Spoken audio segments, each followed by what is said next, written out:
Salut, c'est Noda 2003, bienvenue sur ma chaîne. Aujourd'hui, on va parler des entrepreneurs. On va parler de la lecture de l'œuvre des entrepreneurs africains, ou plutôt des néo-entrepreneurs. Parce que vous savez, depuis à peu près la période du Covid, on a connu un changement drastique sur les réseaux sociaux. On a vu émerger une catégorie de personnes qui se sont fait passer pour des entrepreneurs et qui nous ont carrément éduqués. Ils ont changé notre façon de percevoir les choses. Ils ont fait des promesses, ils ont prétendu des choses. Et nous, on a fait des vidéos pour affermir un certain nombre de choses, critiquer, contester un certain nombre de choses.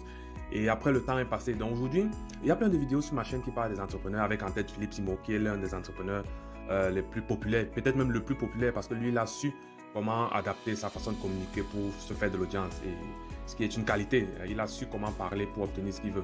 Et aujourd'hui, donc, il est le meilleur. Mais il n'est pas le seul, il y a plusieurs autres entrepreneurs. Donc aujourd'hui, qu'est-ce que je vais faire? Je vais simplement, on va parler un peu de ce qu'ils deviennent. Je vais faire une vidéo très courte, je vais la diviser, je vais l'organiser en 3 points. On va parler du phénomène entrepreneur en premier point, on va parler du bilan, c'est-à-dire qu'est-ce qu'ils deviennent, et on va parler de ce qui n'a pas marché, des perspectives éventuellement. Donc, parlant du phénomène entrepreneur, bon, comme je l'ai déjà expliqué dans d'autres vidéos sur ma chaîne, vous savez, on a eu des personnes qui sont venues récemment, depuis la période du Covid à peu près, tenir des discours du genre l'école ne sert à rien, il faut être entrepreneur, l'entrepreneuriat c'est la voie de l'excellence, quand on est un entrepreneur, on gagne bien sa vie, on profite du temps avec sa famille. Toutes ces personnes-là avaient quelque chose en commun, c'est que c'était des personnes qui venaient nous vendre des choses, nous vendre des formations, comment devenir entrepreneur, en nous vantant justement l'entrepreneuriat. De l'autre côté aussi, c'était des personnes qui avaient presque pas d'expérience pratique en réalité. Il a fallu du temps pour s'en rendre compte parce que ces personnes ne le montraient pas. Ces personnes usurpaient des identités, se faisaient passer pour des personnes qui ont beaucoup d'expérience et qui veulent transmettre leur expérience, qui ont eu beaucoup de succès. Donc c'est ça le phénomène entrepreneuriat. Alors nous on a fait des vidéos pour critiquer, bon on nous a aussi critiqué, mais avec le temps aujourd'hui on est capable déjà de faire un premier bilan. Donc après s'être confronté à la réalité, ce que je constate c'est que tous ces entrepreneurs là, au moment où ils faisaient des vidéos, ils vendaient des formations, c'était en fait pour obtenir le capital, pour réellement se lancer, pour réellement implémenter ce qu'ils disaient aux gens qu'ils ont déjà fait. Voyez. Donc maintenant, après 2 ans, on est capable de faire déjà un bilan. Déjà là, je vais parler surtout plus des entrepreneurs camerounais. Je vois qu'il y a un entrepreneur à Douala qui a fait des levées de fonds. Je ne sais pas s'il est à Douala ou à Yaoundé. Il a fait des levées de fonds. Il a demandé aux gens d'investir dans une entreprise qui faisait la comptabilité ou je ne sais pas quoi.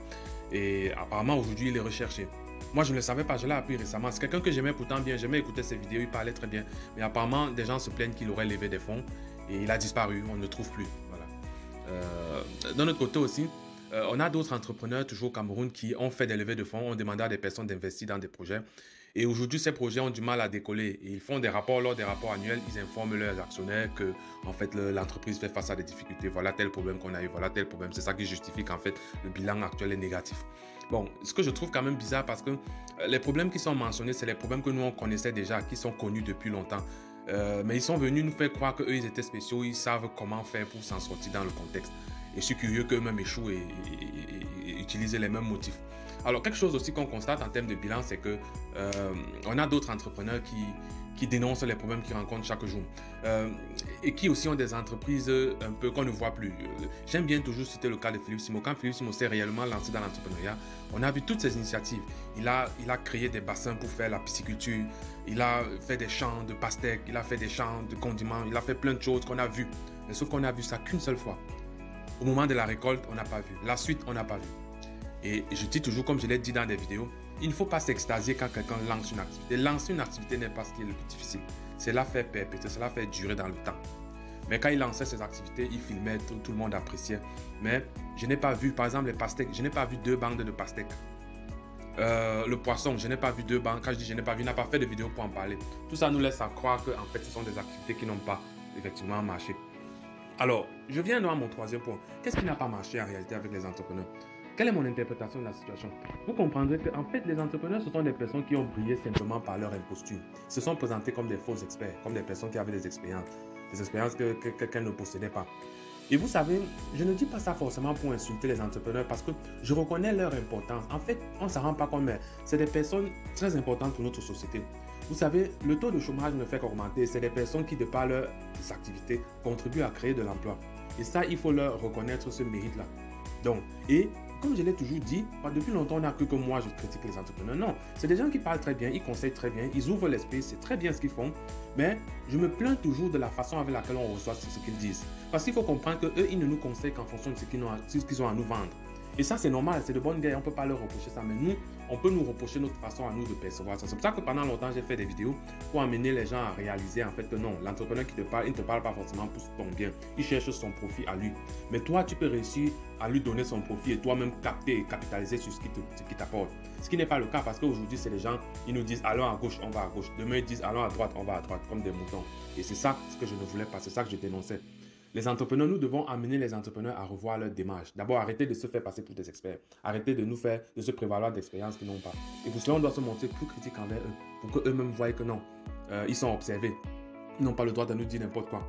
Quand un entrepreneur lance une activité, vous savez, souvent on se focalise sur l'idéologie. Tous disent qu'ils contribuent, ils veulent développer l'Afrique. On dit au moins lui, il a essayé, il a lancé tel projet. Mais l'idéologie derrière un projet n'est pas plus importante que la manière, la stratégie pour l'implémenter. Vous devez voir comment est-ce qu'il se déplace sur le terrain, quels sont les résultats que ça donne. Et on doit critiquer cela.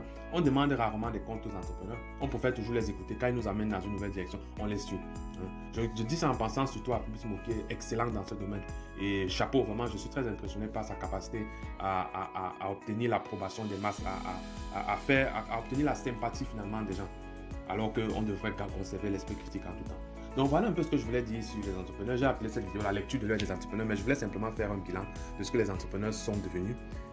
On attend voir les prochains jours pour voir ce qui va se passer, mais je rappelle encore que mon but n'est pas de détruire les entrepreneurs. Je fais des critiques pour qu'on puisse les aider à s'aider eux-mêmes et à nous aider. Vous voyez? Je suis convaincu que tous ces entrepreneurs font face à des difficultés sur leurs projets qu'ils déploient. Mais ils ne savent pas quoi faire aussi parce que nous, on a été des moutons. On a passé le temps à les glorifier, les idéaliser. Pourtant, ce sont des êtres humains comme nous, qui commettent des erreurs comme nous, qui parfois sont bloqués comme nous, ne savent pas quoi faire.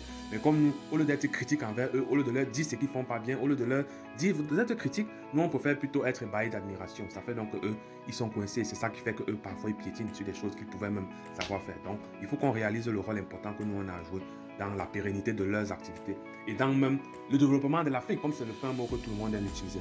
Donc voilà, je vais m'arrêter là pour cette vidéo. Donc c'était Noda de la chaîne Noda 2003. Retrouvons-nous bientôt pour une prochaine vidéo.